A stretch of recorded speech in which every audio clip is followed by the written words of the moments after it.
一碗黑米，一碗糯米，上锅蒸一蒸，出锅就是一道经典美食，从小就爱吃，味道真是太赞了。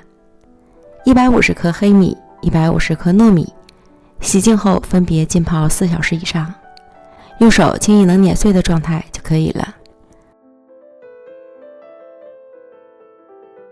控净水分倒入到电饭煲中，混合均匀。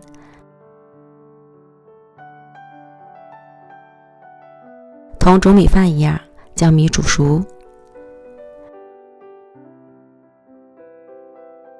倒出煮熟的二米饭，加入10克黄油、30克红糖、20克炼乳，翻拌均匀。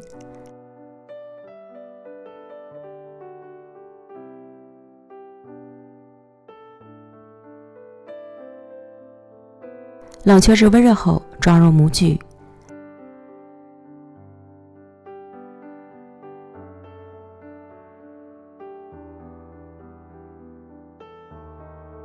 再依次铺匀整形。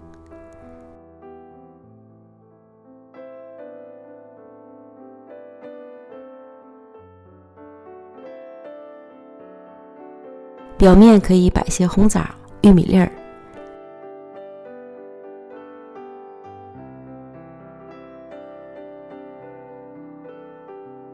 再入蒸锅蒸12分钟。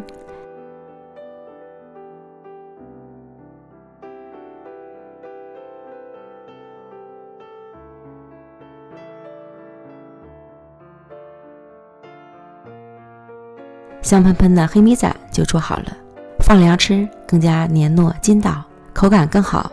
黑米的香气十分浓郁，一口接着一口，味道真是太赞了。一次可以多做一些，放冰箱冷冻保存，随吃随热，简单方便。